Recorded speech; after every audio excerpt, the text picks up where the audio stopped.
sit back and explore the paranormal with us.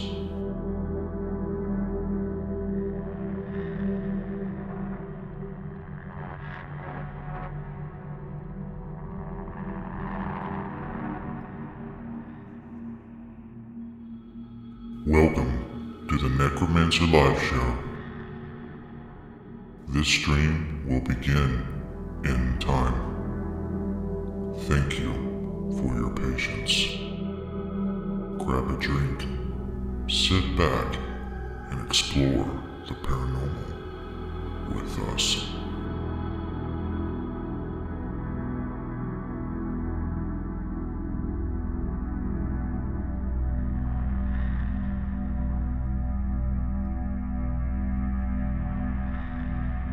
Welcome to the Necromancer live show.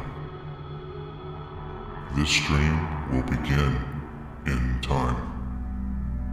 Thank you for your patience. Grab a drink, sit back, and explore the paranormal with us.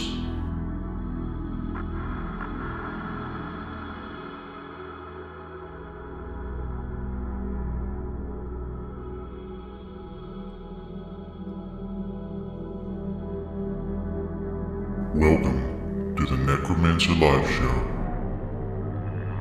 This stream will begin in time. Thank you for your patience. Grab a drink, sit back, and explore the paranormal with us.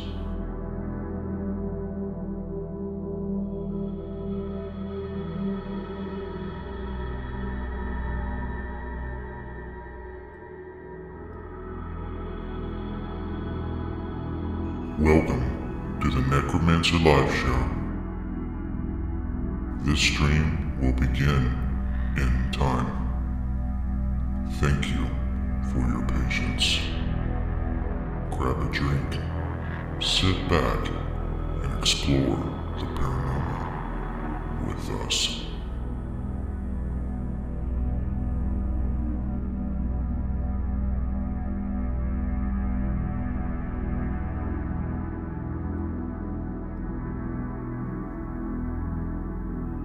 Welcome to the Necromancer live show.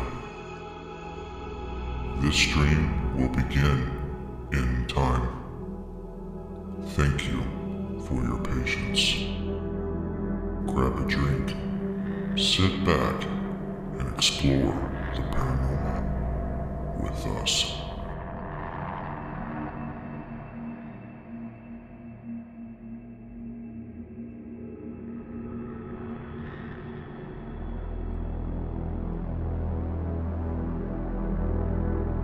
Welcome to the Necromancer live show. This stream will begin in time. Thank you. As far back as I can remember, I dreamt of a normal life. A life filled with normal things. A life where monsters don't live in closets or under the bed. A life where ghosts aren't real. I just wanted to be normal.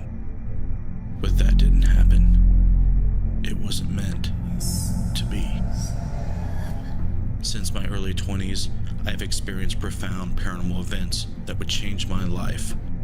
Extreme poltergeist activity, living amongst those that have departed this earth in ways unimaginable.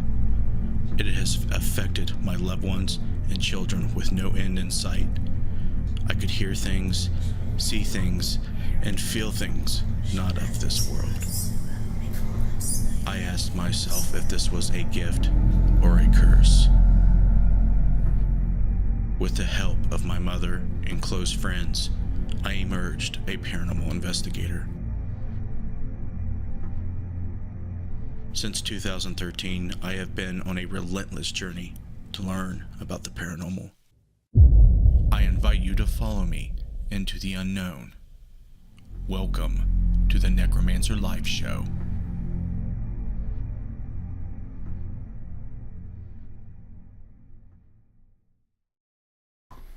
Hello and welcome to the Necromancer Live Show. I'm your host, Justin Brown, and we are back once again with some interesting topics and interesting people to discuss them with. Shall we get into it, folks? Thanks for joining. We have Zarina Crow on the podcast tonight. Thank you very much for accepting the invite. How are you doing? Well, thank you for having me. You're welcome. So I let Missy write a list. You were the first one. She must like you a whole bunch. She must have missed you. And here we are talking about, the things that paranormal people talk about. I have been watching and researching life after death stuff for a long time. And, I think whether people like to admit it or not, it's always there, either in the foreground or in the background. What happens when we die? People are anxious about it. People are curious about it. People argue about it. And it ultimately leads to people killing each other about it, if you think about it. And I think that is ironic because people are afraid of death, but they're constantly thinking about death. And then they kill each other over, their debate over it, which really leads to religious, beliefs, so on and so forth. Hopefully you get what I'm saying. So I think would be an interesting topic to have with someone who's an occultist. I think that is a term to best describe Zarina. I mean, her bio is unique, and we're going to go over that real quick, kind of give you, a guide to who Zarina is, and we'll get into it, when we get there. But we got some catching up to do. But before then, she describes herself as a technomancer occultist witch with a seer's gift. So basically, in layman's terms, she uses her, magic ability, which is she's going to elaborate on, with technology, which is something that's interesting we've not really talked about, but it makes sense because, the old ways meet the new ways. Technology is rapidly advancing. And I think it would be a mistake to not try to manipulate that part of the physical world when you're doing magic. So I'm curious and interested in that. But, besides that, she's an occultist. She's a witch. So we're going to definitely talk about those things. But we're going to wrap this show up with talking about life after death and what happens when you die. And hopefully the takeaway is you start thinking differently about it, or maybe walk away from the show thinking about it, differently somehow or more. Either would work for me. So Zarina, I know before we started the live, you told me that you had to go on a on a hiatus, for lack of a better term. Hopefully you're doing better now. You're back. How have you been doing? I am back and black. That's all I can say. Definitely, it was a lot of emotional and physical healing, growth, all those kind of things that happen when you're definitely seeking that, that part of really deep healing within yourself. And I call them my my entourage. They taught me a lot. So when I was able to return from kind of like that quest, I was ready to kind of step back, out from the shadow, literally, and do what I was supposed to do, and next level up of my purpose. And there's so much understanding that I learned, and it just like I'm very humbled and I feel very blessed. And I don't. It's just been a heck of a ride. That's awesome to hear. I know saying that we have purpose is like, it's almost like an abstract thing to say. Can you elaborate on what you think your purpose is? Because I know I juggle what my purpose is on a day-to-day basis. I definitely feel like coming into when when I turned 51 in November, it was like almost like the light bulb just really flipped on. And it was just like almost like you meet this certain level up, and like within my capacity of what I work, and you level up and you get like little woo, like a video game, whatever boss you kill, you go up. And but I just really feel like a lot of what we do in the now is like what they always tell me, you're going to be your next ancestor. So you know what I'm saying? It's just that kind of thing. So much of a relative perspective of things has changed with me. I feel like if you do not evolve when you have the opportunity to, you're really missing out on the purpose why we're all here. I mean, we're here to grow, go through the valleys and the peaks, to learn how to, basically deal with adversity and walk away a better person. I will tell you, Justin, the person that I was when I first knew you guys is the person that I am. I am definitely not that person. I've learned about quantum jumping. I've learned about, gematria. I've learned about how to integrate this new thing they're teaching me about technomancy. And I've been doing it for the last two months. So when you guys see all these crazy random numbers, they're like these little codes. And so I will tell you fundamentally 110% this works, because every time I did it, it's manifested in ways that you're just like, holy crap, that just happened. And just like the synchronicities of the universe and just things being so pronounced that we just kind of just off, and like they're like, hey, really take a look at that, because we're trying to tell you something. But more so we're caught up in our ego and versus really seeing with our spirit what it's trying to say. And I think the coolest thing I've learned in the last month, I would say, is like, when something is delayed, don't question, don't get frustrated, just wait. Because what it taught me, I was supposed to be somewhere else that next day to be somebody else's blessing. So I think about that every time I start to get frustrated. So it learns to change your perception of things and your direction and your purpose of how you really want to choose to get back to that heart, or the heart main roads, and stay off the detours of our purpose. I'm totally with you. I have a few questions. I'm just going to come straight out and ask you. Okay. Have you dealt personally with, as you've been doing the technomancy stuff the last few months, have you noticed some strange phenomena with electronic devices at all? Oh, like oh unfavorable, God, yes. Unfavorable, like things that seem like, oh no, I did not want that to happen.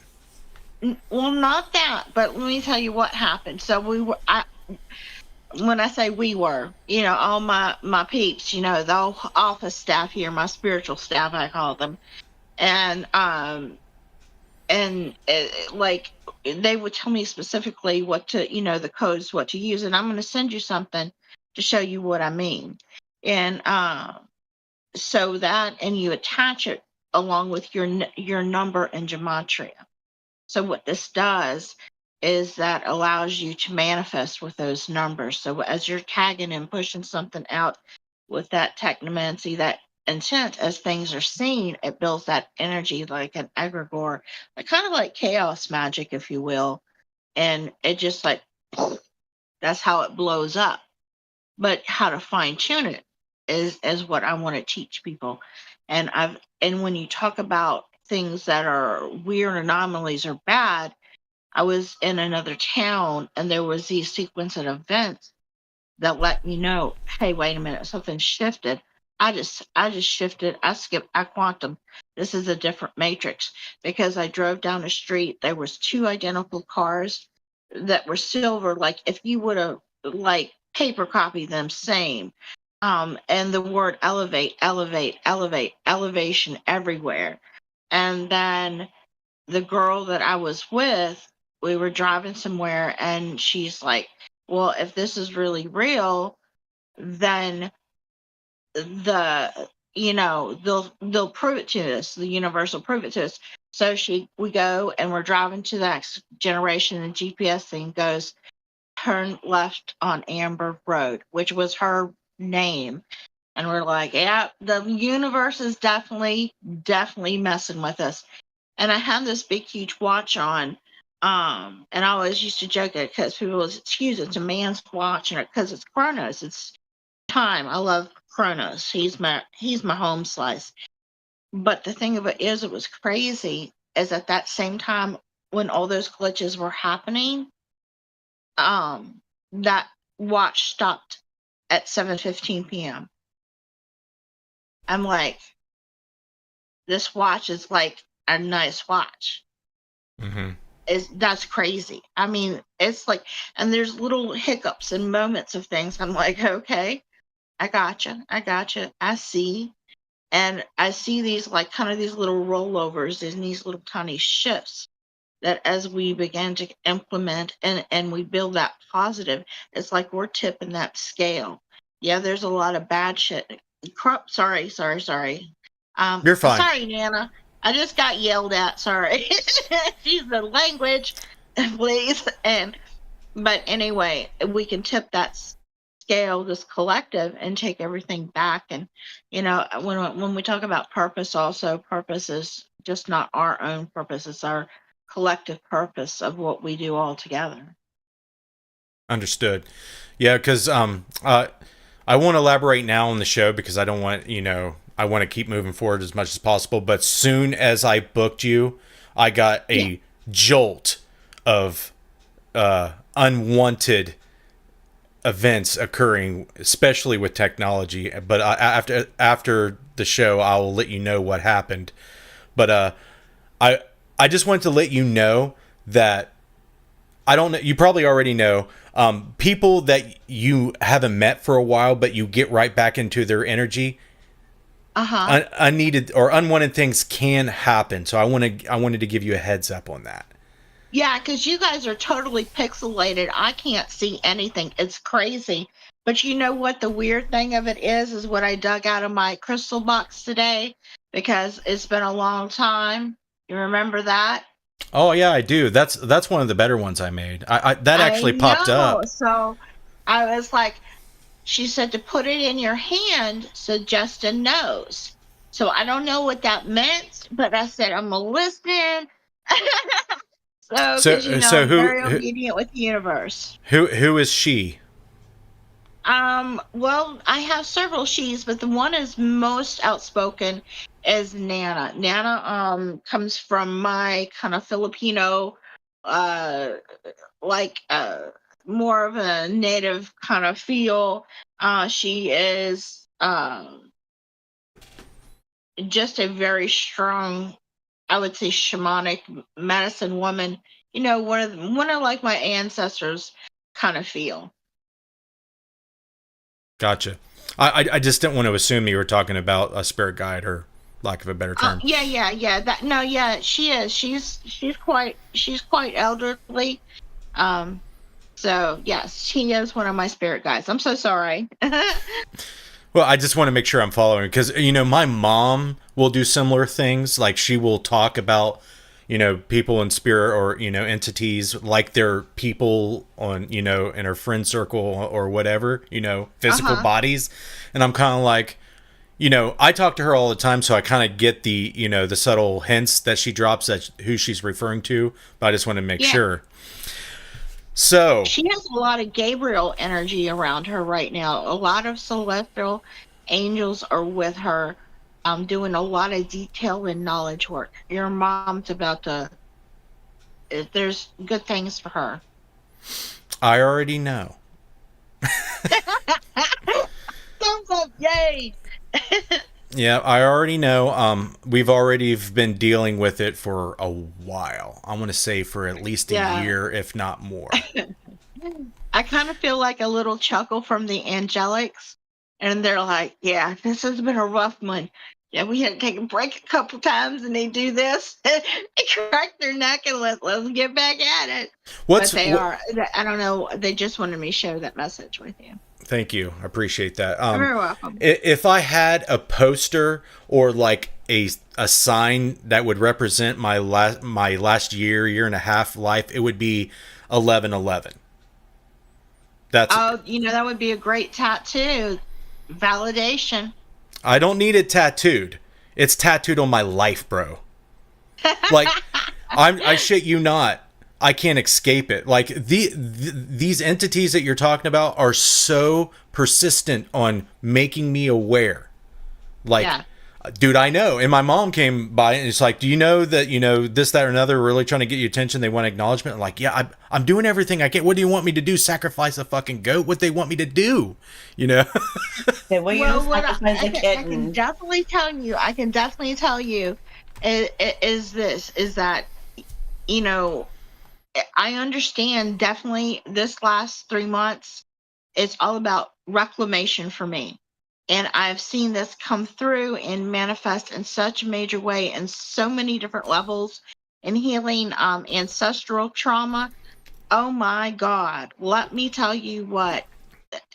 When we talk about, when we first came on, and you were talking about Miss Lynette. Miss Lynette is my mother. Well, she's my elder. She's from the Ojibwe Cree tribe, and Canada, and so. She is a Reiki master and shamanist and things, and she does these phenomenal Reiki circles. And I will tell you from the get go, if you ever are fortunate enough to get in one of these, get in it because it's amazing. But I Yep. feel like in the last, going on with your mom, I feel like I feel like the whole message is it's about and healing that ancestral trauma so we can lighten that load so that we can move from the 3D to 4D to 5D. We're adjusting our frequencies, and we can't adjust our frequencies if we're still carrying that ancestral trauma. Agreed. By the way, my ADHD is wanting me to tell you that amethyst you have in your hand looks really good in that purple lighting. Just so you know, Is what? the amethyst crystal in the necklace, it looks good in the purple lighting that you have. You held it Oh, up. thank you. You held it up, and I'm like, oh, that looks sick. Anyway, yeah. Oh, you know what that is too? I have a black light because I have these phenomenal cards that actually are tarot cards that when you hold them up to the black light, they glow and they look Nice. all mystical. So, Nice. So, Lynette, if you're still watching, I have Ojibwa Native American genetics, which I found interesting because I asked if she knew Lynette. Lynette. yes, Lynette. Lynette. I would So, yeah. recommend you guys connect because I feel like there's a whole the universe is gonna do something. That's all I've got to say. I believe you when she's got the Reiki going on because obviously I am a conduit of that energy, and I am the least touchy-feely person probably I know. And I have the whole resting bitch face going on at work all day. I'm not, the uplifting type, but if I get into that mode and I do, my ritual and I stick to it and I focus, it's like boom. It's just like I'm a fucking magnifying glass for whatever, energy we're working with there.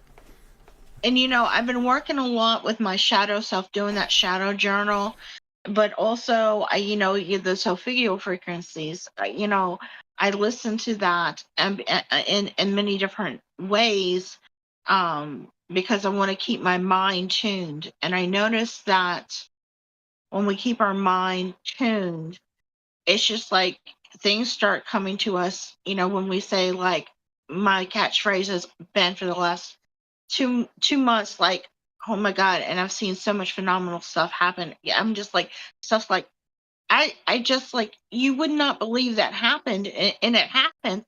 And you're like, holy crap. And when I say, it is, thank you, universe, that you already have this resolved for me. I mean, things will either happen instantaneously or literally the next day. Or, and it's just like in different increments of when things, and it just really taught me a lot the power of just trusting our voice and our tongue. And I guess I wanted to show you this because it says, manifest that shit. And it's a silver spoon. And not all of us are born with a silver spoon in our mouth. But it But you means was trying to it get doesn't olives mean simply again. we can get one. Huh?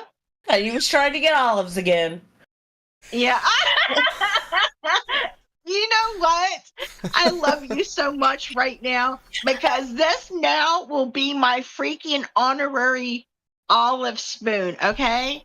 Okay, you don't know the olive story, but I was like trying with this plastic fork because I didn't want to get up and go get a real fork because I was lazy. Yeah, And that's an I was amateur trying to move. stab it and get this freaking fork and the thing, and it's like, wait, work smarter, not harder. And then I was like, oh, use the spoon. And then that little matrix voice of, Name saying, there is no spoon. And then my voice is like, yes, there is a spoon. And then I just relaxed and I got the olive. But it was like with the fork, it was trying to like release the kraken. I was like, So, it was like I was stabbing it like Hotel California, like with its stealing knives, man. I was just in it to win it. so during your life self evaluation at the end of your life, you're going to come to the realization that your whole purpose in this life was to eat olives out of a jar more effectively. Oh yeah, and you know why why they're even there? There was a backstory to that, which I also told Missy, and it was like I was looking at it, it's like, why are these olives on my desk? And I'm like, and then my spirit was like, oh, because they're sustainable, and I'm like, they're sustainable, and it's like, oh yeah, I'll just eat the olives, so they're sustainable, and that's justifiable. They're they have a lot of benefits for sure. All right.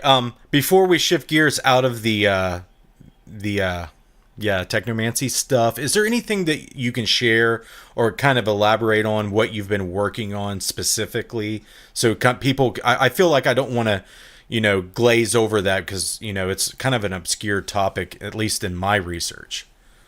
Yeah, absolutely. I have a few people that I've introduced what I would call, I asked them to do an experiment because what do they have to lose? I mean, what they're continuing to do in their ego is certainly not working. It's that, that repetitive state of things. And so if you had just 1% of that belief, that just to try this and see what happens, how it'll shift in your life, little minute things at first, but then it starts like building and, compounding. I would just say that. I mean, don't be afraid to try something new. Just because it's foreign to you or it doesn't sound like it worked doesn't mean it doesn't work. I'm proof of it. There's just too much stuff that people that I know that I am connected to and I am teaching this to. They're like, I can't believe this. And I was like, yeah, well, hey, I know what I know. I know things. Can you be even more specific? Like doing what with what piece of tech? Like for me, Mm-hmm. for health, wealth, abundance, I want to be able to do what my purpose is on a more of a bigger magnitude. I want to help more people. It's not about money for me. It's about leaving a spiritual legacy, not for just my blood people, but for my spiritual people, the people that I connect to, that we link to, that make our spiritual ancestry, that we make that little bridge to when we meet them, when we connect to them. I want to be responsible for leaving things in the spiritual and in the physical and emotional. I'm going to leave that type of legacy.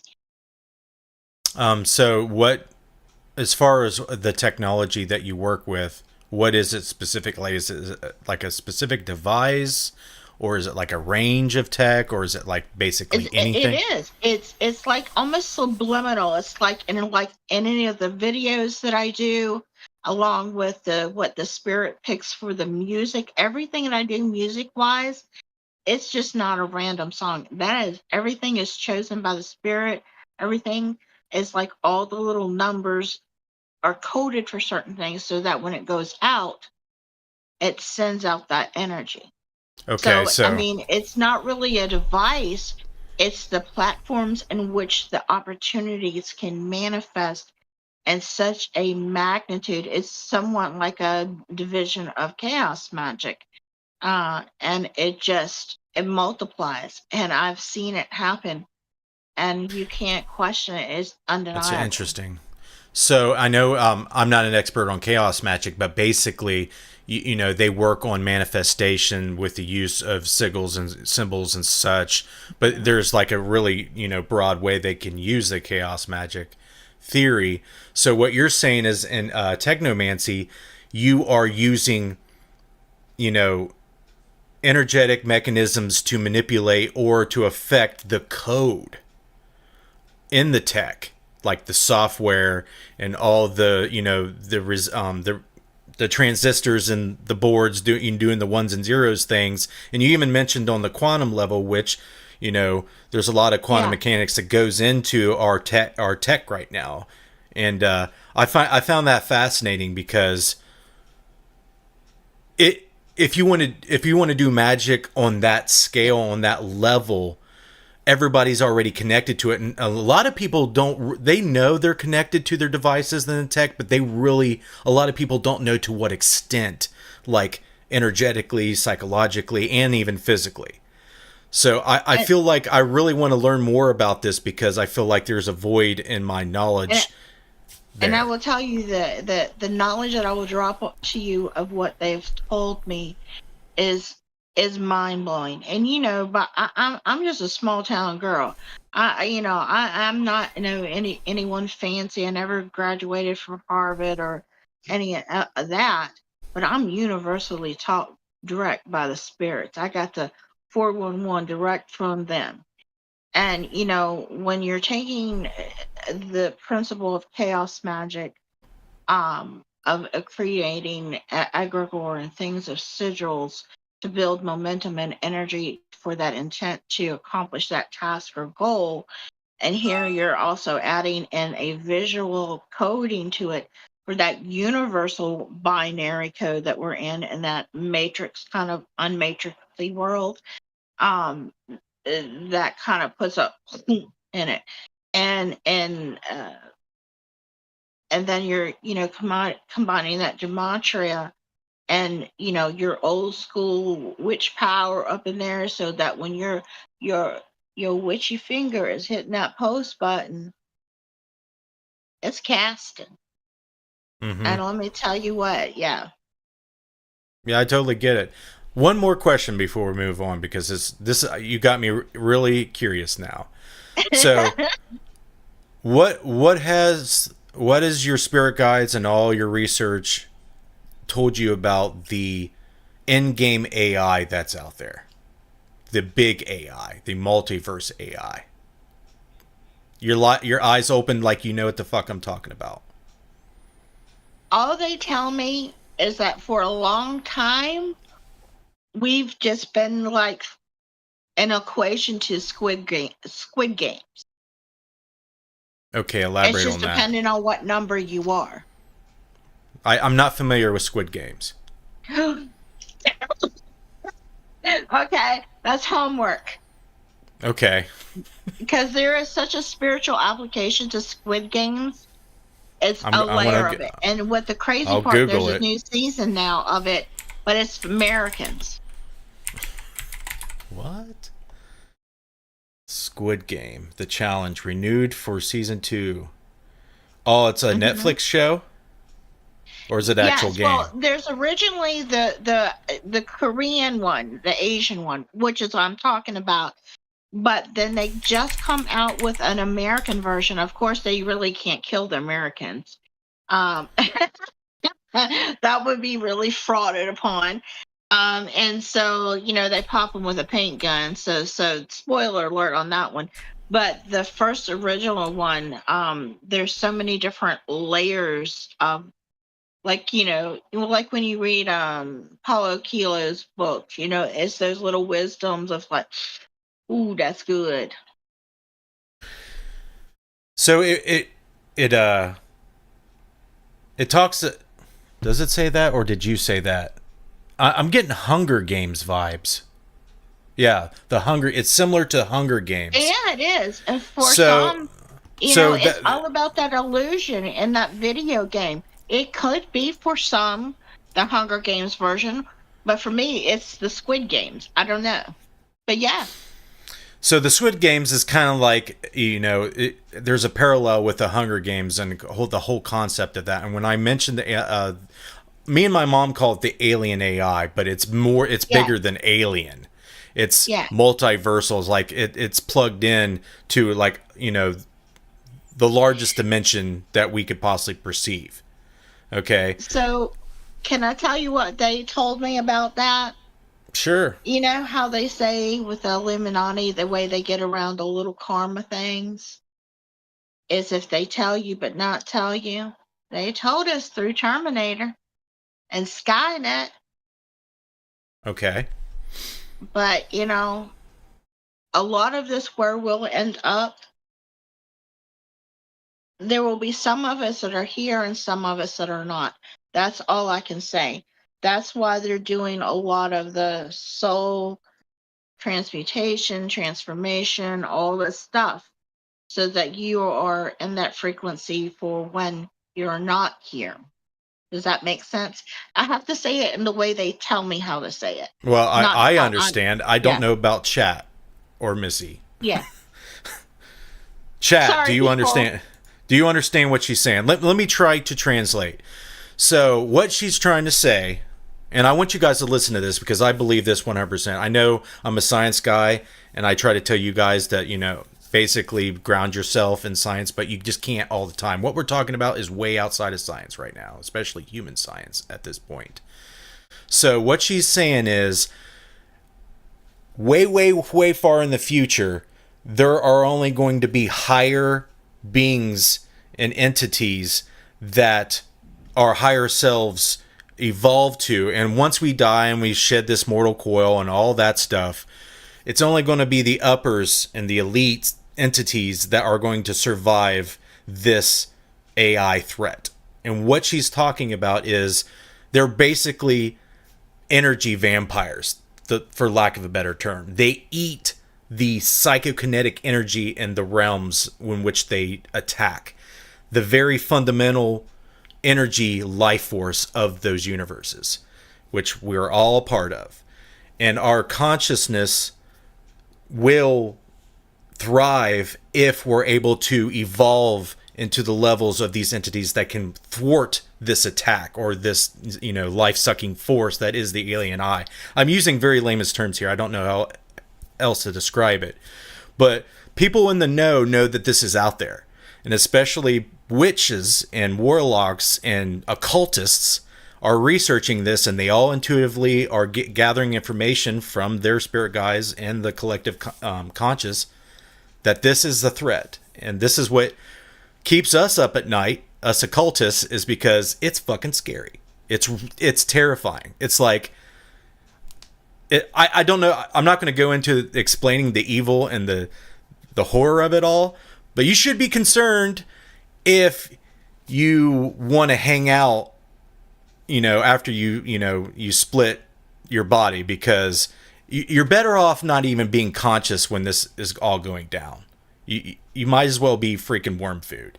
I mean, well, one of the top two things that they showed me in this past 6 months is, one, I had this like in between kind of dream of, like, where how you flip a light switch on and you flip it off, and it was kind of like a daydream kind of thing. And when they switched it off, I could hear just like total silence, like dark, like the void. And when they flipped it on, I was like in this white room, and there was like energy beams all around me, and they keep saying reboot 351 176 351 176. And then this is me. I'm gonna tell you, I was never a numbers person before until this changed the game for me. And so when the light switch flipped back down, and then it flipped back on, I was back in my reality. And so I wrote this number down, and I'm like, okay, all right, well, y'all gonna give me a number, y'all gotta give me see what this is. So they're telling me it's your soul code. So it's like they showed me how there are the first generations of souls, the second generations of souls, the third, and so forth, and whatever that your number is determines what generation you're in. And the ones that are, of course, in the most magical regions of things are the ones that were born in the first generation of souls. And then, it streamlines like ancestry lines, but that is probably the most prominent piece of knowledge that are just like they dropped into me, like, wow. And then also that we, through all our life cycles, we are preparing for our ultimate purpose of the role that we'll serve in our universal, kind of cosmos kind of job. And we're all trained, depending on what we do, to get to that ultimate position. So basically being food to the highest egregore in the multiverse. I'm just joking. Well, you guys know that one of my girls is, Mother Merte. So I had a tattoo of her, and something that what was said in one of my favorite things is Warhammer. Even in death, I serve, and I felt like it collaborated with what I know from everything I've learned through every lifetime to what will be in this last incarnation for my last kind of cosmic role. So it's been an awesome ride. Speaking of that, what happens when we die, Zarina? Like to this consciousness that everybody watching and everybody out in the world is familiar with. What happens to that consciousness when we die? Your physical body dies. Your spiritual consciousness is always alive. What they showed me in this kind of like almost a dream vision type thing is like there's this like kind of like this milky, beautiful, brilliant light, like something sacred that that's your soul. And then around it is kind of this disco ball, and all the little fractions on that little disco ball, all our timelines, those reflections that we've lived and will live. And in it, and that is why when everything is encoded in us, we'll have those as we move through those different life cycles, those memories of like, oh, I really just like, I still love trains, or I still this, because we're still resonating with one of those, what I call fractals or timelines. I was typing to Gina. Missy, do you want to go ahead and ask Gina's question? Yeah, she said, did you work gematria with those numbers you were given? I don't know how to say that word. I didn't hear you. Did you work how do you say that, Justin? I've never even read the word before. It's spelled Gematria. Oh, it's gematria. Yeah, with gematria. the numbers you were given? Oh yeah, oh absolutely. And they will tell you when you use, and I'm teaching people how to use the gematria calculator. And the two people that I've spoken to and have showed them how to do this, what they have reaped in such a short period of time, they're like, you're never going to believe this. I get this like at least once a week. You're never going to believe this. And it's just, but also you got to be coherently staying in alignment with these things, and that, don't be your own villain in your story by, countering with negative self-talk, or, like if you're wishing for abundance, don't keep saying you're broke. Always fold your money to you. you know Little principles that set up positivity in your mind. And like when you run up into a problem, always say, what's this going to hurt? But say, thank you, universe, that you've already have this resolved for me. And I will guarantee you, that has literally changed my life. Sorry, I got off on my little tangent, but no, I just felt like spirit needed to say that for somebody. Yeah, I thought you answered Jean's question pretty good there. For those that are not familiar with it, I kind of knew about it, but I wasn't familiar with the term. I knew the definition. Gematria is the practice of assigning numeric values to words, phrases, or names. It can be done by reading the word as a number or using it in a alphanumeric cipher. There you go. Yeah, we go deep. I will tell you something. I also, if it's okay, real quick, I learned is a lot of the times we'll be drawn to certain colors, we'll be drawn to certain objects or different things. And what I've learned in this process is that when we are gaining into a new energy and a new connection, like I recently came into Loki, and I didn't really realize it until, because I had put, I wanted to get this green thing and this green thing. And I was like, okay, why am I being drawn to all this green? And then when everything clicked, and it was like, Loki energy. So often we got to recognize sometimes that innately we're going to be shown who we need to be looking to for guidance. Naturally, it happens. Even with foods, because I will tell you, this is crazy. I'm a weird bread person. I have for 6 months, I can't eat nothing but like rye bread. And then when I happened to realize that I was moving in Baba Yaga now, and then you read about Baba Yaga, and that's all she eats is rye bread. Those kind of coincidences, I was like, whoa, just so many different things that has happened. It makes you really want to notice sometimes the things you don't notice, that if you did notice, you'll be like, yeah. I notice a lot of what you're saying. I've researched a little bit about Hyperionism, and there's a lot of things that make sense in that arena too. So it's all about math and energy and waves and vibratory phenomena. It all can be described in different ways.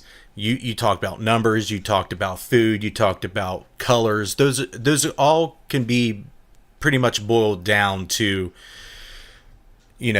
waves of energy, or like some type of math that describes how the energy is vibrating or oscillating or whatever it's doing.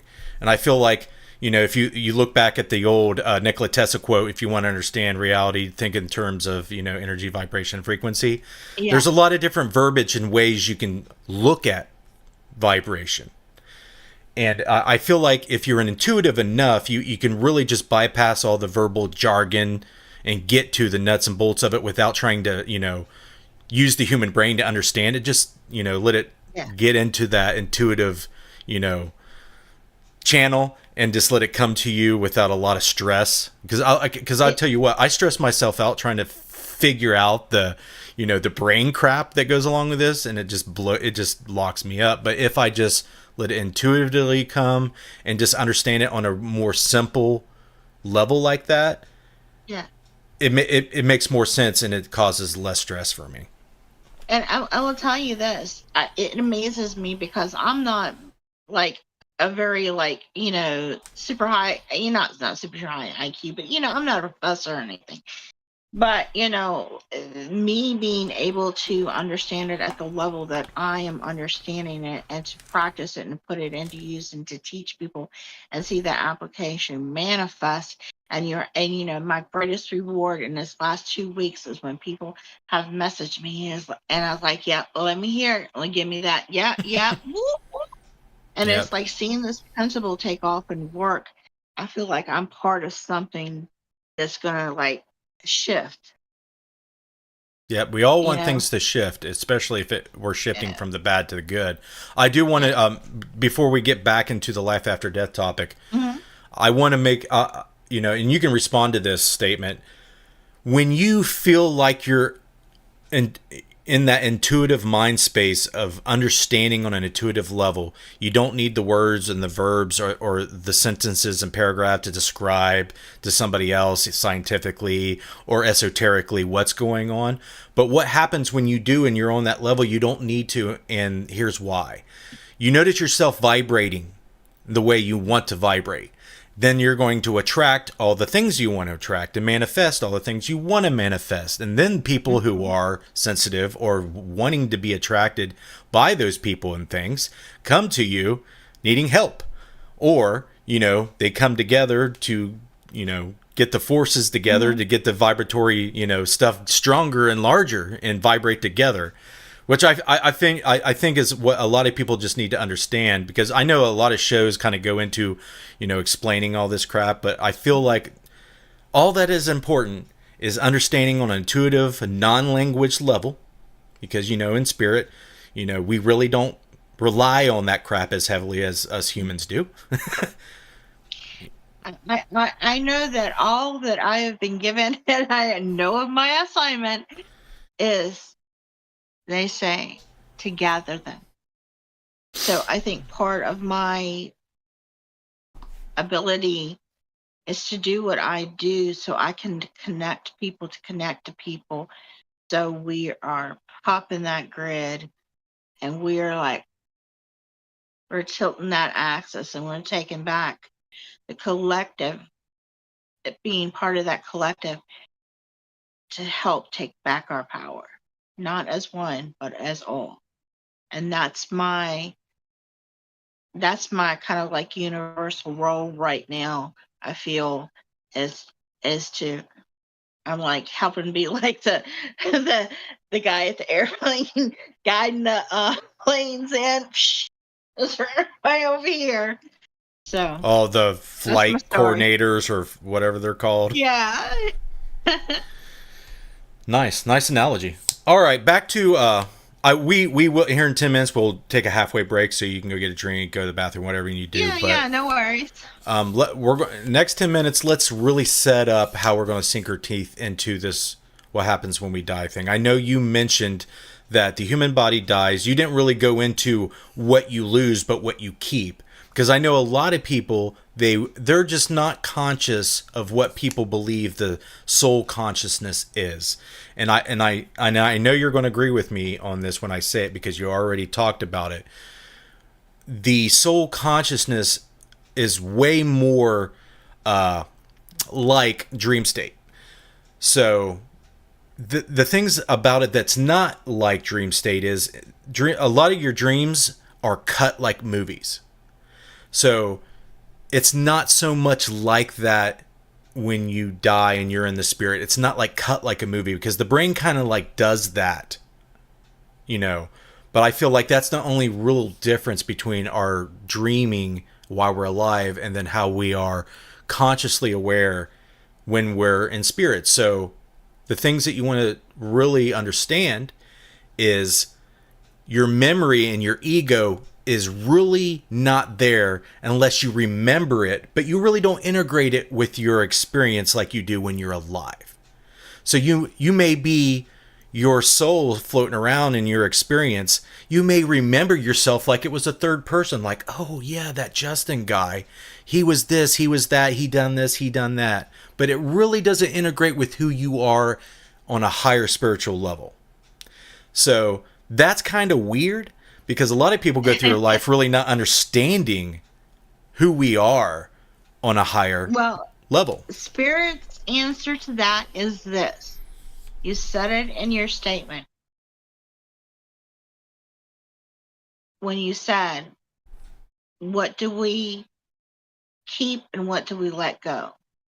So, like, you think about it, that's how we end up with, you know, previous past life karma or different, you know, timelines karma, because we chose to keep things or we chose to let go and we didn't leave that lesson there. So when that moves forward, you know, when we move from one consciousness to another, that's how that transference happens Mm-hmm. until we resolve it. So, what fascinates or interests me is when a lot of the near death experience and the life after death research that I've done is there it's not just black and white. The transition from this consciousness to the next varies a lot, but there are some categories I want to talk about with you, Zarina, tonight. Well, we'll get into them after the break here, but I'm going to set them up. So, if the brain can see that there might be imminent death coming in the near future, the brain does interesting things. So the self-evaluation life flashing before your eyes that I've researched in people, they see that imminent death, or they believe imminent death is coming. So that kind of triggers that flash of life before your eyes. But not everybody gets that. And that's really not common. Because I know a lot of people will watch the TV shows, read the books, and go online to research NDEs. They'll be like, oh, I bet when I die, I wonder if I have that. So I believe you only get that experience if you see it coming. Like if you have a sudden death and you don't even see it coming, I don't think you get it. I think something totally different happens. I think it's misconstrued as it's something that happens before the actual act of death. It's actually up leading to, like, how I describe how they showed me. We started as above, and then we moved to in our life as without, and in that first quadrant is like all the things that were in our youth, our jobs, our careers, our family, all those choices, regrets, and things that we have. And then we are dealing with that as within, which is, you know, east and air communication. And then we're going down, and where all this stuff is accumulating, all the things that, you know, build up to like when we're in our late 30s and 40s, and it's the so below where, you know, we're holding all that trauma, all the, you know, PTSD, all those things that are, you know, makes these terrible, terrible situations in our lives of decisions. And then we decided, let's better ourselves, and, you know, let's move up to where we're going to really heal and do the shadow work and the self-healing and the as within. And as we're in that as within, and we're starting to move back up to the as above where we leave this world, you know, those are the things that we are, I would say, letting go in that process and choosing, almost preparing for that next reincarnation that you go into. That's how they showed me. So is the choosing happen before the physical death, during the physical death, or after? Well, I will tell you, for me, I know in the last 4 months, I've been shown little things, and it makes me kind of think, dang, do I need to get my affairs in order? What was that? You know? So I'm just like, I don't know if they're just giving me like preview movies or little things. I'm like, y'all, I ain't ready to go yet. I'm still, yeah, look, I still got stuff on Temu coming. Okay, so I'm Wow. like, y'all. So what are they showing you, like dying or what? I know, like, I'm like, I was freaking out a little bit. I'm gonna say I felt just a little bit some sort of way when they were showing me some things, and they're like, you know, but I think it was just like, you know, trailers. You know, oh my god, the best trailer is Henry Cavill. He's gonna be in Warhammer. I thought I know I manifested that with some technomancy. Oh, I'm sure you did, Zarina. You and every other woman. Lord, you and every other amen woman out there. Hallelujah. That's a church on that one. Boy. That's a whole nother egregore. There's some women that's been manifesting that for a while. even a lot of men. Let's just say it. Even a lot of men want Henry Cavill to play that role Let too. me tell you what. I'm so sorry. I can't say I will blame it on Loki because I know what the last time it happened to me when I blamed it on Loki. So I'm going to refrain and just I Okay. got the spoon, so I'll behave. What's up, Holly DiMaggio? What's up, Spirit Stalker? Welcome to the Necromancer Live Show. We're talking about some really weird shit, so stay tuned. We got about 2 minutes before. You invited Zarina Crow. You're gonna get this is like a indie version of something on Netflix. It's not a mainstream movie. You're watching a B podcast right now. Yeah. Right? No, you're watching the best podcast. If it was a B podcast, I would totally be the Scream Queen, though. Those are legends in horror. Just saying, give them props.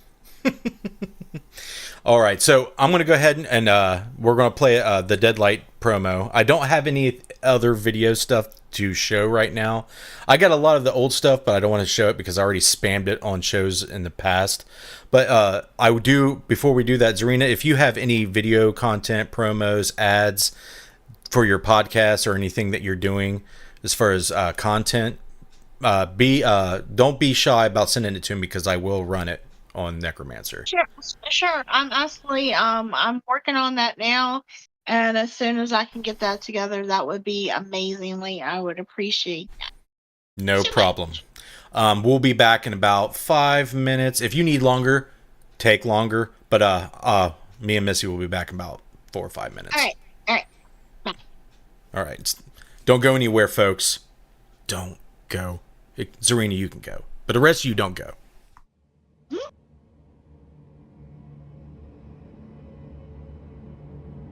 We have been peering into shadow for 5 long years, struggling to see what lurks in the night.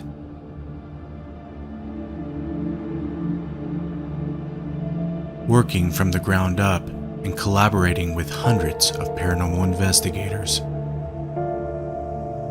we have been able to develop a product that not only became the best night vision illuminator on the market, but became the last light that our customers would purchase for the rest of their lives.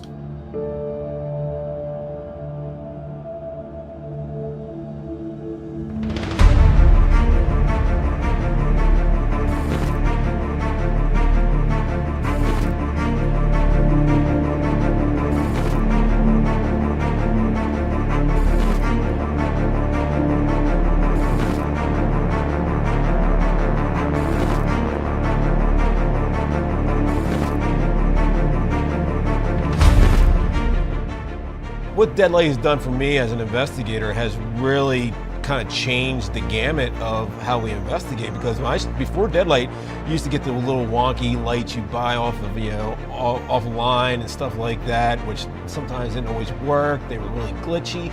You guys sent me some Deadlights. I used them for Paranormal Warehouse. We did some filming for Epic Haunts, and I'm blown away.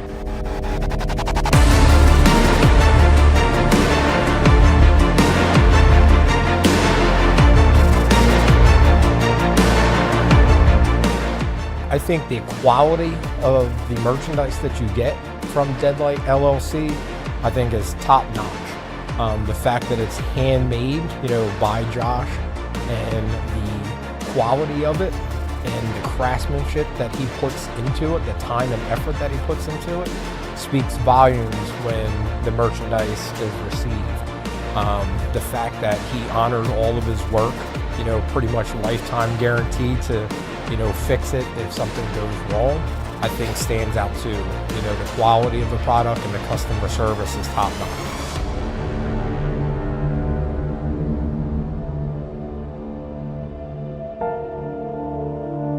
Whether you are a seasoned investigator or a beginner, Deadlight has a lighting solution tailored to your needs and your equipment.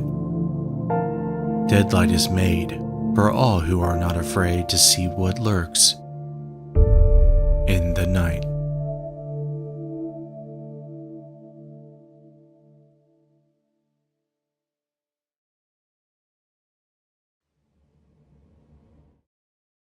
And I'm back. Thanks for not going anywhere. And if you did, that's okay. If you're just now tuning in, we are speaking with Zarina Crow. And, oh, there she is. What's up, Zarina Crow? Welcome back. Yeah.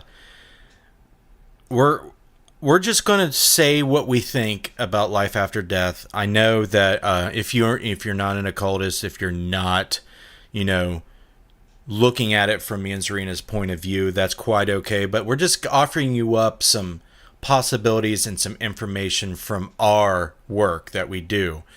Take it a grain of salt if you want. We definitely don't want to go against what anybody believes life after death is. If you're Christian, if you're Muslim, if you're, whatever you believe, these are just our beliefs. So I just want to throw that disclaimer out there. Oh, she's let her hair down. And I absolutely believe that as well. Like I said, these are my experiences. I have many different friends and family of different faiths. I never try to convert them to my beliefs. I just tell them I would like eventually, hopefully, you'll take the pill, and hopefully acquire some knowledge and get rid of that disbelief. But like I said, yeah, it's for whatever works for someone. If it works for them, then it's that's their journey. And I think that's a cool segue to get into some of the different angles I look at with this topic. And I know I was going to give you a few, Zarina, and I want you to, I'm going to riff for a few minutes, and I want you to get your input on it. So I know we've talked about, you've mentioned egregores and that phenomena, and I actually did a show on it because I thought it was a great idea, because I've been doing this show for years, and I'm always looking for new ideas, so I'm glad that you did. But when it comes to energy and what we call the spirit world, what you should know is that it's highly morphic, and that if you believe in it and if you think about it, it can manifest. So what does that mean? That means that your religion, your belief, your faith is true to you. And it will be true to you in the afterlife and in all levels of, whatever dimension you travel to, whatever plane of existence, you will actually create that, and it's going to be part of your energy manifestation that you can call it an egregore, you can call it a PK, phenomena, whatever you want to call it. The most fundamental energy out there will manifest what you want. So be careful with that, because it can work for you and it can work against you. And Zarina's talked about the karma things and and everything. I want you to be mindful. Go ahead. No, I'm so sorry. What I wanted to tell you is that I definitely learned that with Loki. It just happened yesterday, matter of fact.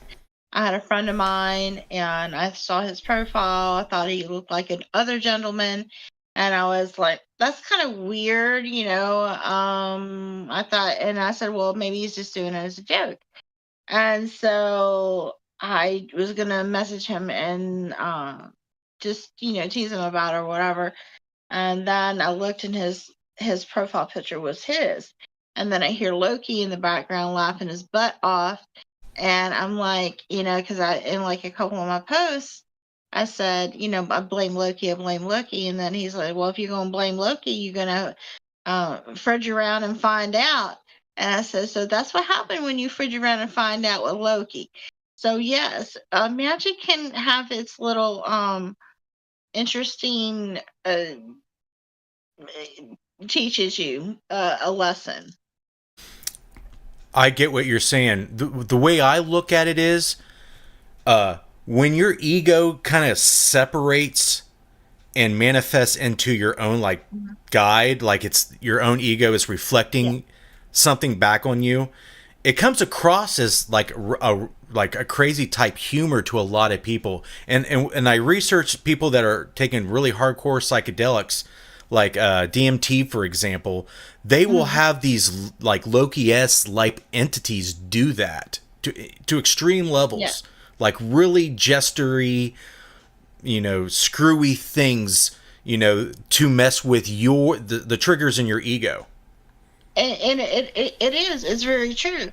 And like, I work with a plethora of different deities, from my Odin and my Freya to Saint Merte and Baba Yaga, and just a range, my Egyptians, Sekhmet, and just different things. And like in my native, I'm Hayoka bear, and Hayoka is that nature of the trickster. And as I return to that, and that Loki energy was introduced into my life again, it's like that you're coming back to that wholeness, and you're realizing that everything doesn't have to be deep and profound. It's just in simple things that you could really realize how to retrain your thought and your mind. And I notice the more I key into a certain frequency and listen to the sophigios and changing your mindset and these things, and practicing this technomancy and all these things, what has generated for me the most significant change is moving from a scarcity mindset to an abundant mindset. And when you get ready to speak something, do something, even in all things, it is all connected. Like I'm telling you, like simple as things like folding your money to you. Just saying, thank you, universe, that you have this resolved for me. All these things that are just seemingly just happenstance, they're not. They're all connected to make these things be in that algorithm and in that uh, alliance to your best alignment. And so it's in your best interest to recalculate that and now, before it was something hit me, now it's just instantaneously no, and I disconnect that thought, because that's that scarcity mindset, and I'm not going to do that. I'm not going to move in that anymore. I want my best class timeline. So that was from spirit. So hot When off you the when you talk press. about scarcity, what do you mean by that? Like your confidence level, or what you believe that you're able to do? Like it's either scarce or abundant. Yeah, it's in all level. It's in our root chakra, because what happens is when we have that scarcity mindset in our root sacral chakra, that holds everything. Uh, we have scarcity. Some of us never find love in life. We have that scarcity of just not feeling loved enough. Some of us, it's financial scarcity. We're paycheck to paycheck, Peter to Paul. Just all those things that are bad traits that maybe were passed down from parents that didn't know how to parent right. And just not that knowingness of being able how to change things. And if I said anything of this year, I did an ancestral healing, and that's a whole other show that I'm going to do on my show, but you'll love that, because it's about breaking ancestral trauma, and what has happened in my last 6 months is just, it's mind-blowing. And the We levels. we should I Yeah. should do a whole show on ancestral trauma. I don't think I have really dived really deep I into will that. tell you, it was so profound. And when the key most part of it is then when I was reunited with my son, and he called me because he told me, he said, I try not to cry. He said, Mom, I got that job. And he got a top notch job. And he said, I'm going to be able to take care of my family and be better than my dad. That's that whole level of ancestral trauma that's being broken and breaking in my son for his son. That's Hmm. the kind of level that I want to help people learn how to heal that ancestral trauma, to have that manifest. Because my son and I were estranged for over 3 years. And that brought him, that what I worked brought him back for that healing. I That's mean, pretty as huge. fact. That's huge. I'm really happy to hear that. That that's the hugest thing probably you could possibly heal is, a separation from your own child. Yeah. I can't think of anything else. Yeah. And now I have the opportunity to know my grandson. So it's just, when people really decide, and it is that word, decide, are you going to continue to allow yourself to accumulate things that no longer serve you?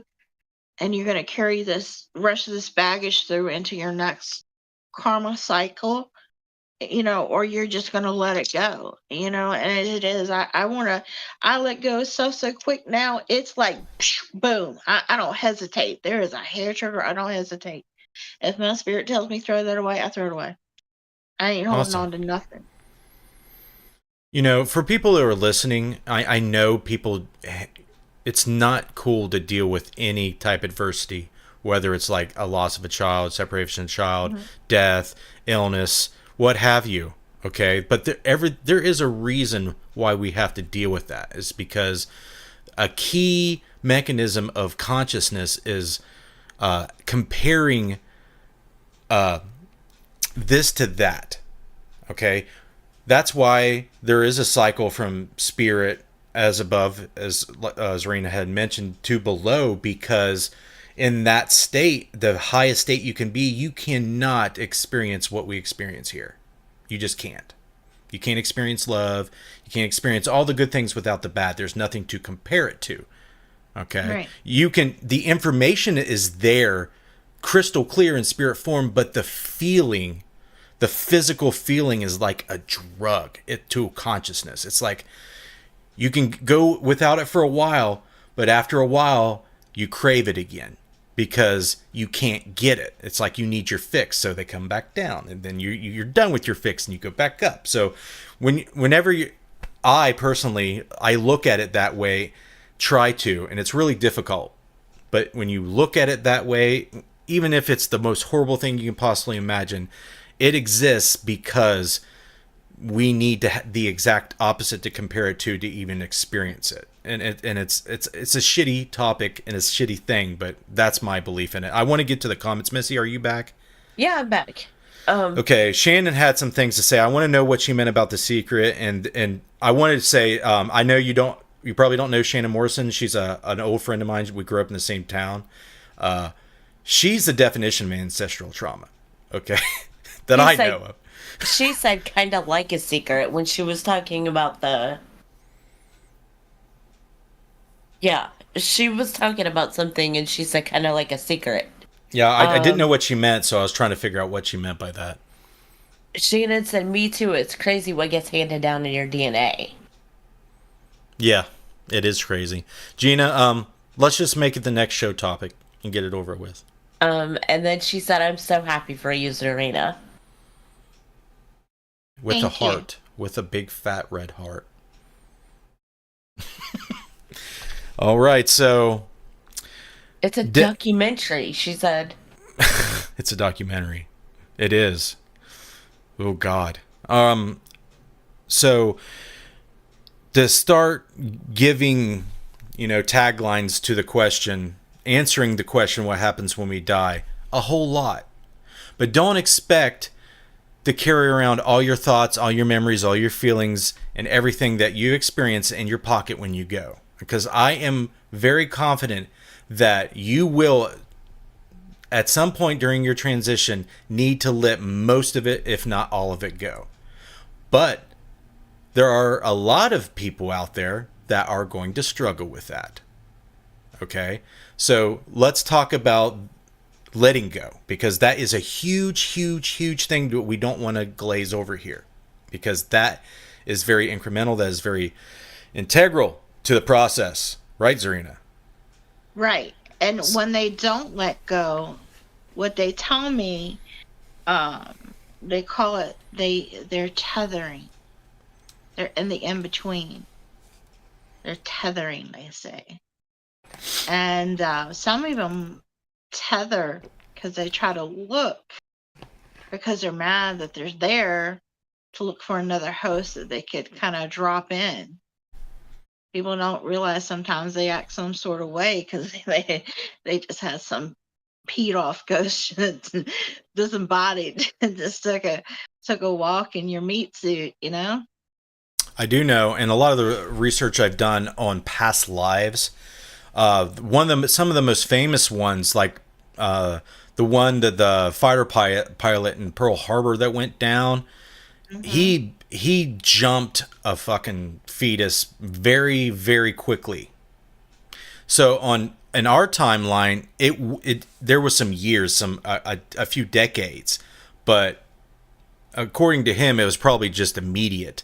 But this spirit of this man and this child, he described that he flew around and picked the woman he found a pregnant woman and says, I'm going to pick this woman and jump into the baby's body. Like they picked it because he was mad that he lost and he got killed and he got, shot down in the ocean. Like his ego was having a problem with that. You know, he had to be an Aries. Probably.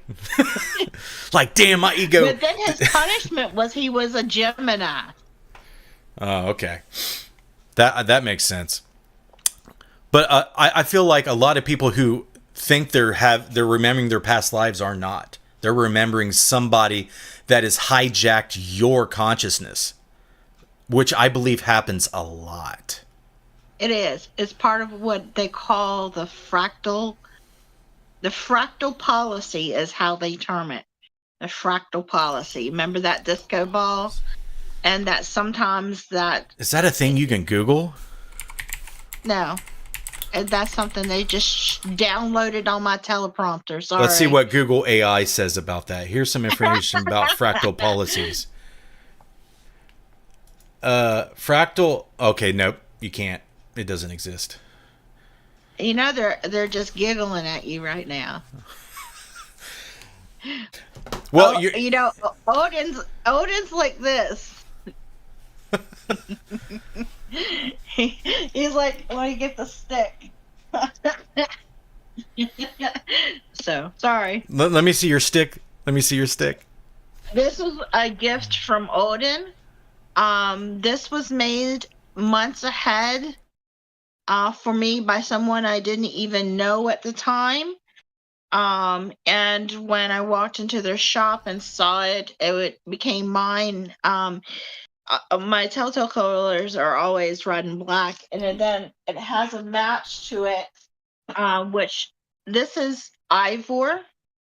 She is the feminine, and then we have Lun, which is the male, and together Ivor and Lun make the Beloveds. It's a song by Ivor and Lun. It's like that whole Viking tribe kind of thing. But what I love about this particular piece, it's made with rose thorn bush. So you have the power, but you also have the price of holding it.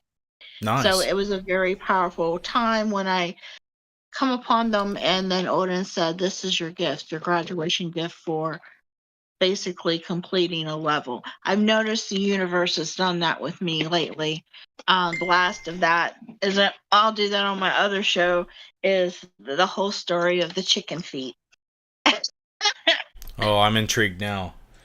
Now, yeah. I will warn you, Gina, both me and Missy are Aries, so be kind.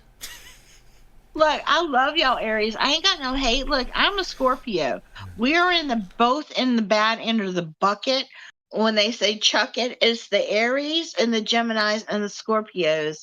And look, I am sweet as pumpkin pie. I can't help I got a stinger every once in a while. Just don't provoke me, you know? Don't fluff around and find out. I know what fractals are, Shannon, but fractal policies in the context she used it was like fractal policies. That's an Aries shoe. If you think about it, the universe is kind of run up and set up like the office, okay? And you got your different departments, you've got your different, positions and roles that everybody does. And then there's like policies, there's insurance, there's karma, it's like calling, Geico sometimes. it's just that kind of weirdness of that significance, or like the DMV with the sloth. It's just those kind of universal things that happen to us that mimic those things that we see on media when they're actually kind of like messages trying to tell us something, but we're just not awake enough to pay attention. She said, "Pay attention, class." Most of people miss so much, and then they're so lost because they're not tuning into their spirit and their nature and the truth and their ancestors that are known and unknown. They're tuned into their ego and their logos and doing the same thing over and over in that idiot sequencing. I'm just messing with you, Jana. So we went over basically some transition elements to dying, and I kind of want to tie up a bow around the whole concept of letting go on my end, and if you want to sum it up before we move it on, that would be great. But letting go is a really gross way to describe what you actually have to do. So let's just say, like me, for example, my family is my everything, my wife, my kids, and the non-genetic people I call my family around me. Even letting stuff like that go is going to be mind-blowingly tough. Like, at this point in time, I don't know how it's possible, but I feel like the more and more you prepare yourself for that moment, and the more you build your belief system, the better off those things, that moment will be for you. And my mom's done quite a bit of, try to do quite a bit of work with me about the letting go. But even the greatest teachers about that are still going to struggle with letting go. They just want you to know that it's not as bad, because let's just face it, we're in the Matrix, okay? What we are believing and thinking our daughters and our sons and our wives and our husbands to be is not actually what it is. But the ego is forming it and crystallizing it into something very strong in our mind, in our, it's fucking tough, man. So to let go of that and to, dematerialize that when you're transitioning is what we need to teach ourselves, and hopefully we do well when we get there. And let's just face it, most people don't do well, okay? Most of us don't, what you call ancestral trauma, what you call letting go of these just simple things, just like letting go of your family, letting go of your life, letting go of you, who you are. Like, do you grasp onto who you are? You're fighting to survive at every point of this transition. So the walking away thing I want you to take away from the show when it comes to letting go is you really got to understand what we're actually experiencing right now is not something that is super uber important, even though it is, because we're giving those meanings to them in this world. That was probably a poor way to describe it, but I don't know any other way. Anyway, what else shall we? What else is important, Zarina? I'm going to think. The only thing they dropped in my hat box was to really heal is to let go, and that's what they tell me: just let go. And will it matter in 5 minutes, 5 days, 5 months, 5 years? Will it really matter? I don't know. Good question, Shannon. It is possible if you basically tear down your ego to the point where you realize that is a construct. I absolutely agree, because I've been working on my shadow self, and I've been tearing that ego down. Like, my mama done got to switch off the thorn bush. Let me tell you what, it is painful. It is painful. But I have no regrets, because everything that has been ripped out of me is gone. And I will never ever be back to that person or that mindset or that, place in my life where I wasn't acknowledging all the parts of me. And when you fulfill that, you realize, and as you're, all these significance of all these momentums of things that are building, as you're letting all these little things go that build and acclimate to this big beautiful show of fireworks, literally, when that moment when everything shifts, and that is the moment that you heal and it changes the game. So everything accumulates, whether it's a small step or a big step. Word. So,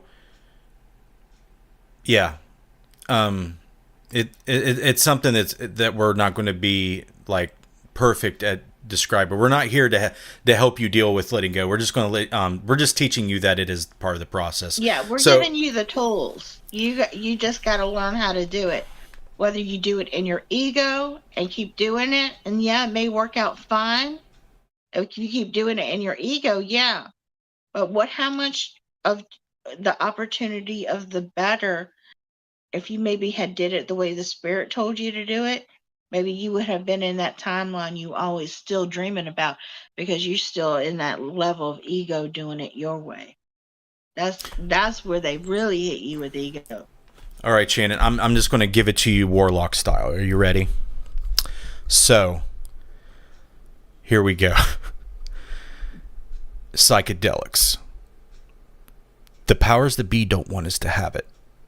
It's not because they get us high and we have fun. It's because it dissolves the ego and lets us see who we really are and what reality really is. And they don't want that because they want us to suffer as much as possible so they can drink us dry. Who is they? The ones we're talking about. The vampires. So, if you want some tools, what worked for me is psychedelics. Psilocybin, DMT, LSD, if you're responsible and you have a good source. Be very fucking careful with that. Okay? Very careful. But what I'm trying to say is there are tools out there. Psychedelics can help with learning what reality is, letting go, ego death. It's scary but beneficial. Let's move on. So we talked about higher selves, the process, the cyclical nature of, spirit to the material, back to spirit. We talked about letting go. Let's talk about our fam, our guides. Some people have a posse. Some of them are born with it. Some of them, they have it. They're lucky and they got it. It's ancestral. They just got it. They're just lucky. Some people have nothing. They're unlucky.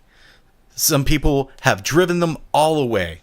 They have, repelled all help from the spirit world, and they're alone. Okay? So let's talk about the reasons why that is. Zarina, why do you feel like there is such a wide spectrum of help when it comes to the spirit realm, especially when we're dying and they're helping us transition? Like, let's go there. Actually, I have a great answer. I feel like, answer for 200, Alex. What they show me is that we have ancestors that are known and unknown, but you have to realize you need to be specific in speaking when you're working with them, because the unknown, you need to say benevolent, because we do have that side that is not benevolent, it's malevolence. So you can either, access one or the other, or you can access both. Like, working with different, energies, like whether it be the Egyptians or the infernals or, the angelics, never angels. They always have the angelics. They're very formal about that. They get real snooty up on you about that stuff. And, but so for me, I just think, when people are unlucky, it's just because they have either in some previous life or either been bound for some reason, probably a good reason, or if they're unlucky, it's just because, uh, it's like I said, some type of karmic debt that I've always found that why people are so unlucky. Or, of course, if, somebody put them in a jar, that works too, but, What do you mean? What do you mean by that? What, putting people in a jar? Yeah. Yeah. Look, it's cheaper than divorce. I tell them that. Let me just put that mother trucker in a jar and I'll save you $1,500 off of attorney, man. I'm Wow. like, yes, I'm telling you, people do that. You can sweeten people up in a jar. You can sour them out. Look, jars are multi-purpose, not just for canning tomatoes. I'm just saying. Zarina, you gave me, every time I talk to you, it's like I see you in a black t-shirt with white font that says, "I'm a witch, fuck around and find out." Like every time I see you. You know what? I almost wore that shirt, but it's a kitty cat and it says "fluff around and find out." And I almost wore it, but I couldn't find it because I have so many black clothes being a witch. So I don't know which pile of the black clothes it was in. So I just wore this, and it is a white t-shirt with print with red. So I'm just saying, you're psychically trying to say, you predicted that, Mr. J. Woo, woo. Shout out to you peeps. You know what my wife just said in chat? She's like, "I'm stocking up on some mason jars." What? Some mason jars. Oh, girl, I can tell you everything you need to know. It's better than it's like being in a nail salon and knowing Vietnamese, okay? That's your experience with me. I'll be translating I've never heard anybody say that. I say, you need boy, you get long now. I say, you need boy, you get jar. So yeah, for all you over there about bust a pancreas. For all you occultists out there, I do not study the component natures of witchcraft or magic, whatever you want to call it. Everything I do is intuitive or just straight up energy work. Now, yeah. I do have an altar and I do use crystals, but I am very adamant for me to not start using components and magic work because I feel like it would be bad if I did, because I just feel like the way I'm working now is I'm on a leash and I'm contained.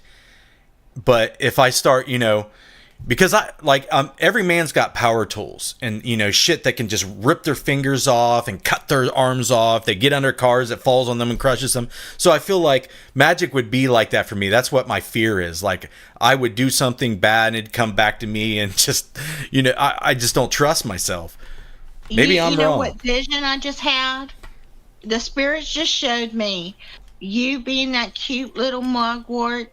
And then it's at midnight, and then you get to get that spill of water, and then boom, you're like striped that gremlin. So I'm a gremlin after midnight? That would be your type of chaos magic. I literally see you. That seriously, that was like my whole vision. Sorry about that. So I have pretty substantial anger issues. It's definitely ancestral. It's Viking trauma. It's bad. Okay, I'll just say it's real bad. I don't think you got to pillage enough. I think that was it.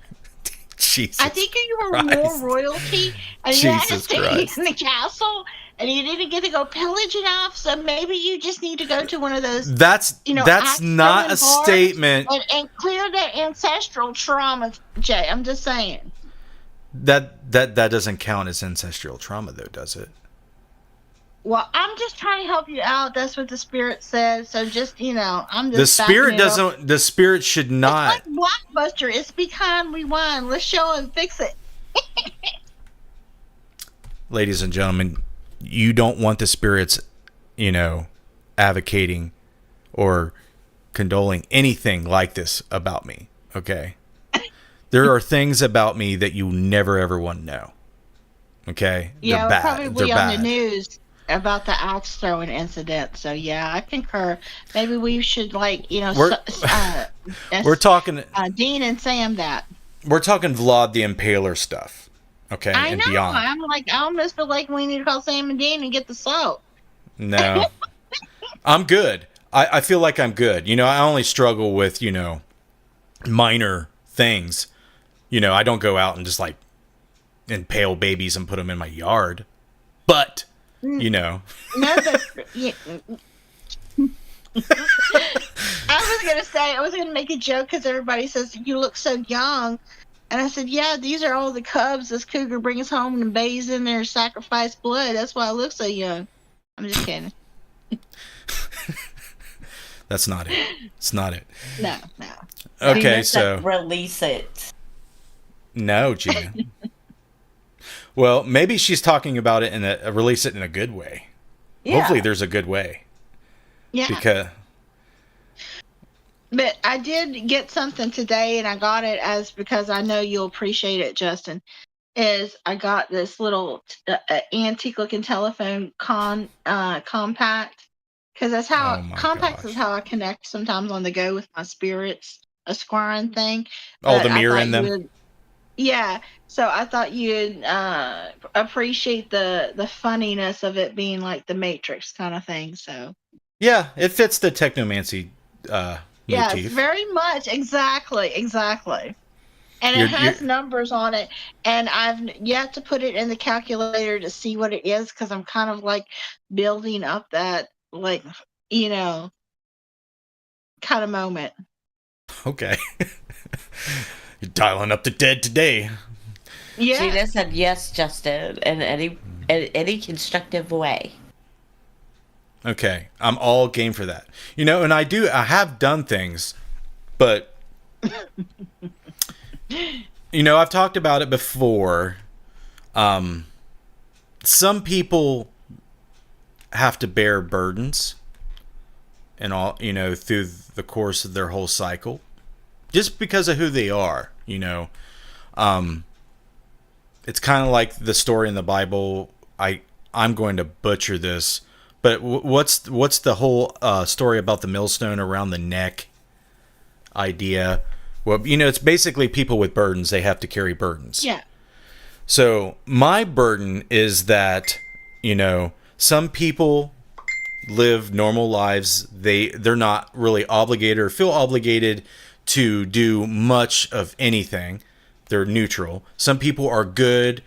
They're, celestial in nature. They're healing in nature. They're very, very positive. And then you have the ones that have to, dissolve bodies in acid. Or, things of that nature. So those people I call, carrying burdens because, I feel ancestrally and spiritually, some people are just, they see that they can do something, but that something's not very good. But it is for good. The whole, fight fire with fire concept. Can I tell you I have the perfect answer for that? Mm-hmm. So, and throughout all our life cycles and our lifetimes, we endure and we go through all these different processes that build certain characteristics and things of that are, perpetually moving forth every life and evolution that we do. So remember when I talked in the beginning of the show about our ultimate role and purpose, where we're serving in this more cosmic, dynamic kind of role, the die that we were really cast, that all these previous lifetimes we were actually being prepared for this one thing. And like we will be affiliated with certain things, sigils, symbols, things that are just entities and energies that come in and out of life to teach us how to manage and be, like that training process into that next level. And like what I was telling you, what was so profound to me is each of these little gifts that I've got, like the one from Odin and the chicken feet, these were always pre-made by people beforehand. So when you know that you have the confidence of your spiritual guides, that they're already have gods and goddesses backing you up and having this prepared because they're waiting for you to hit that moment. How is it so little that we believe in ourselves? If they have that confidence in us and they're our cheering section, I wish people would just really tap into that, you know, and that, you know, we are building towards those things of purpose, that when we move through those transitions, we hit that role. Like for me, I know I've been prepared all my life to be, my end result is, and even I've written a story about it. And when I didn't know, but now I know, I'm going to continue and I'm going to be a reaper. All my lifetimes and cycles, I've been prepared. I've had to learn justice. All the bad things in my life transmuted that energy so I can understand justice, mercy, and compassion. And I needed to understand those things on this human level so that I can understand it in a cosmic level to make good choices, to make wise choices when I'm dealing with souls. Totally understand. But maybe we can talk about it, because it's the, if you can think about the darkest thing imaginable, that's what it is. The darkest thing imaginable. That's what I bout with. And it I think the place of, in all of us, we are both dark and light until we embrace it fully. Like you think about the most highest part of that emotion that transcends you. That's how the power of magic really works, is when you're in that creative process, drawing it down through your crown chakra to your third eye to filter it. And then it's there and that thought is bubbling, and then that manifestation of what we're pushing out in energy. you know I do feel like a lot of us, if we could really understand that consciousness connection that we have with others, and that is that push and pull of things sometimes, that we have that light and dark. But sometimes not always the dark is the bad either. Like when I learned to come into the understanding of, the angelic and the esoteric of things of, Gnostic, angelic magic, and daemon magic, and, the duality and the non-duality of it. I think you have to accept that life and every cycle energy is that infinite. It's both. And we are at all possible times could be the best in the light, or we can be at our darkest. Everybody's capable of it. Yeah, I totally agree. But you try, you have to, what I do is you have to look at the balance point, and in that And for me, duality the that you talked balance about. is Mott. Mott is the balance. She weighs your heart with that feather. And like even at the end of the night, I'll say to myself, Mott, am I balanced? And she'll reflect on me what I gotta fix. But you gotta be willing to tap into that and be willing to accept that harsh criticism, to deal with your ego, to let that go. Totally agree. So Shannon had some comments there. Pick which ones you want to read to Zarina for me, Missy. Shannon said, same. I had no idea that people didn't just show up at disasters often. I was shocked that I am the only person in a room of highly trained people to have to administer CPR in the wild, and not just once. It is. We are definitely meant for different spaces and places with people. And I always call them divine appointments. When I have harebrained things that happened, I really realized I was designated to be at that person's exact moment of their life, because I was to be their blessing. I was supposed to speak truth or healing or clear something, from them that they no longer need it, Mm-hmm. She also Shannon, said, how do I get to be a neutral person? Ignorance is bliss. sometimes it takes time. My answer is work in your shadow self, being able to really take a look at yourself and make a proper adjustment, and really asking yourself, does that derive this choice, this thought, this action, this non-action, does it arrive via my ego or via my spirit? Because depending on what you choose, you're either going to stay in what you call your fate line, the gypsy says, or you choose your destiny, the best, highest timeline. So that's the answer that they give me. That's what the spirits say.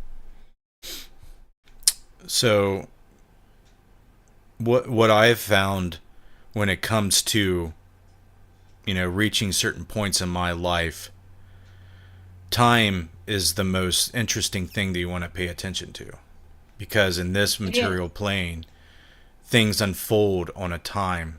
It's a cause and effect, reality, and that takes time. So in order to get to the effect, have things cause the effect, it's time and timing.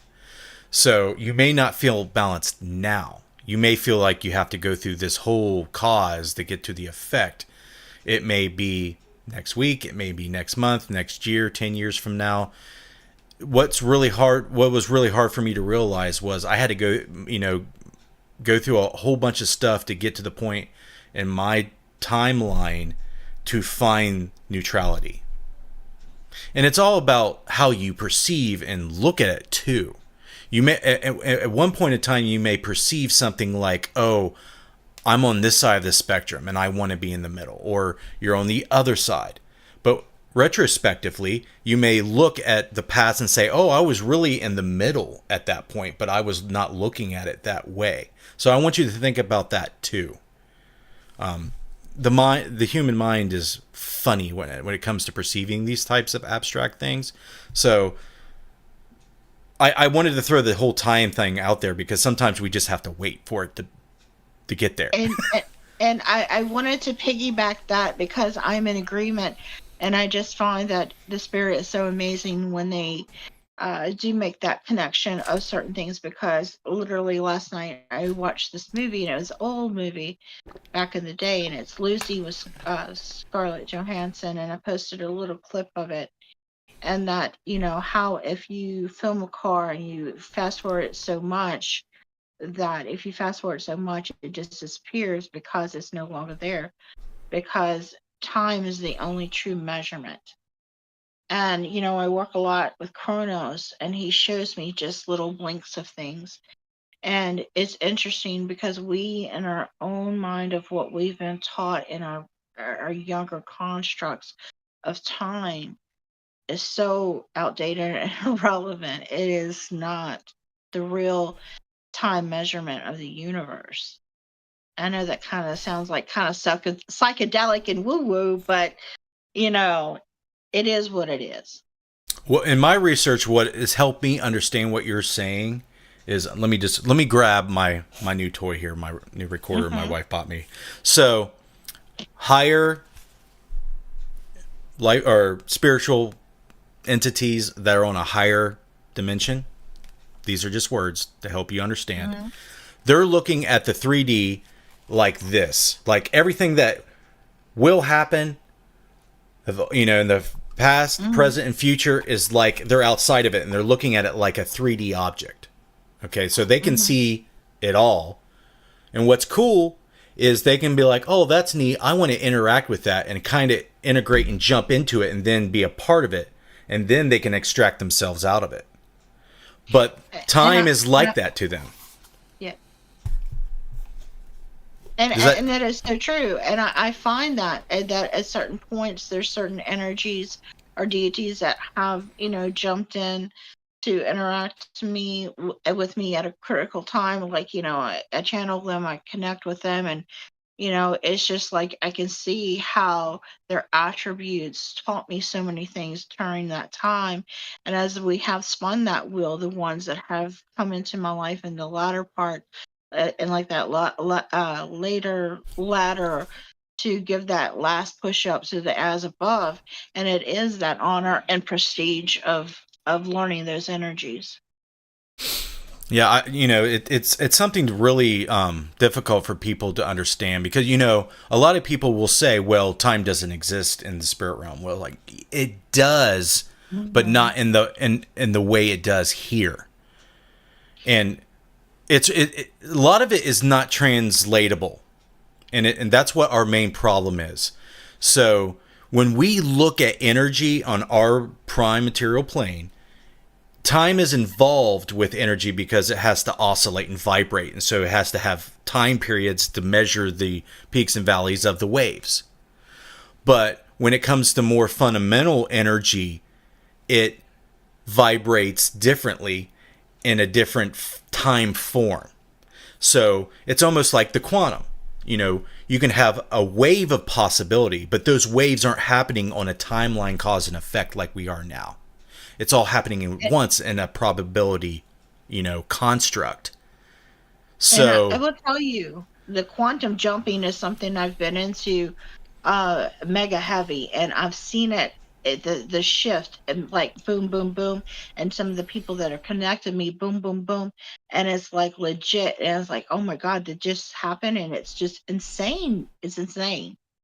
it is. It's far out there. It's really far out there. I used to cover the topic because I was like researching it and was new to it, and for the last couple of years I've tried to bring it to the show, and a lot of people are kind of like, oh, you're making my brain hurt, and I totally get it, and some people like it and some people understand it enough to follow along, but it's just fascinating to my brain to try to think about how to explain or understand it, because that's just part of me, my personality. I want to kind of understand it with my human brain right now. Like, how does that work? I feel like you and I, we've quantum jumped because we had that selective memory between us, but it was like, did we remember it or did it really happen? It was almost like, what do they call that? The Mandela effect kind of thing, because we were in that different vibration than when we were doing what we were doing in that last thing. And it was just like, it was that moment of hesitation. Did that really happen? But I know in my heart of hearts, it did. And it is those moments, they're like sometimes like those deja vu or distant moments. Those don't have to be past lifetimes. They could be still, just, lifelines that you've, went linear to, because sometimes you don't always, it just depends on what you're jumping to. And like sometimes if our intent and our accuracy, we just barely hit that high, like we slide into it like a bumper car, and then we got to tweak it, that one last thing, and then we roll back over into that next highest timeline. Wow, and this show can go on forever, but we only got 5 minutes, Zarina. I'm sorry. I'm so sorry, Justin. I'm so sorry. That's okay, but I want to leave the last few minutes we have to do any type of plugging or promotions if you want to. Do you want me to send what? Plugs and promotions? Do you want me to send my chat to anything that you're doing, like your podcast, Just your to socials? stay tuned to me, follow me, because things are definitely in production as far as doing the haunt talk. I'm very excited. I want to introduce Cecilia and Charles and a few of my babies, my spiritual babies. And the premise of the show is that it's going to come on. I'm going to talk about a little bit this and that, but mainly dig into divination and have some people really interactive with me. And like I could pick, or they can pick, or I'll have like a little wheel where they can say spin the wheel, and we're going to do some really cool interactive divination for people to learn about, really learn about spirits. And I'm just excited to have you guys introduced to my haunted radio. What platform are you going to be streaming? I'm still trying to figure that out. I'm low techy. So when I she ain't as when, fancy as you, sir.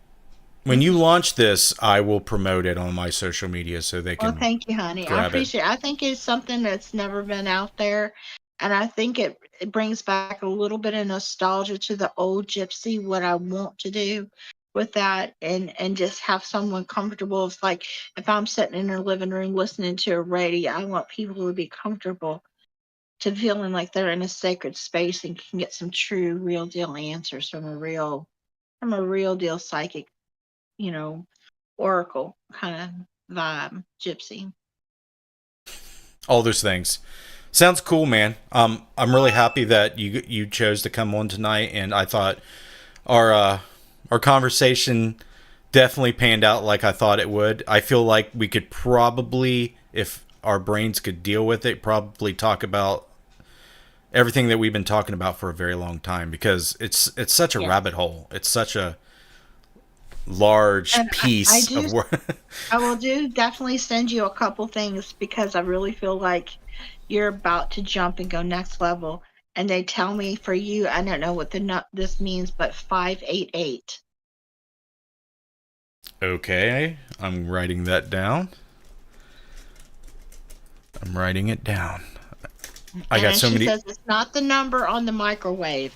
They had to make a joke. It's not the number on the microwave. So, what number is it?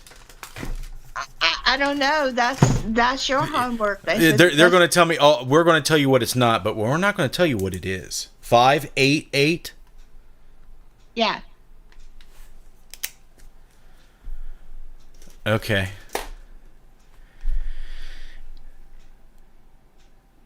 Okay. All right. Well, Zarina, it's been a pleasure. I'm glad that we're back talking and doing things. Let's not make this a one-time thing. We're on Facebook Absolutely. now. If there's any time you want me to help you out or do anything with the stuff you're doing, let me know. And if there's anything you want help promoted, let me know. And if you ever need to talk or need a shoulder to cry on or whatever, let me know. I think we should talk more in another session on our own about the quantum, because I need to drop you some knowledge. Okay, sure. All right, I'm going to wrap up the show. If you want to hang out on the call, do that. If you need to go, do that. I'm going to go. All right. Bye, birdies. Bye-bye. It's been fun. Thank you so much. You're welcome. All right, guys, Zarina Crow, I will, stay tuned for her stuff when it comes out, hopefully soon. If not, then we'll find out. But thank you very much for watching. If you were here for the full 2 hours, you were an all-star.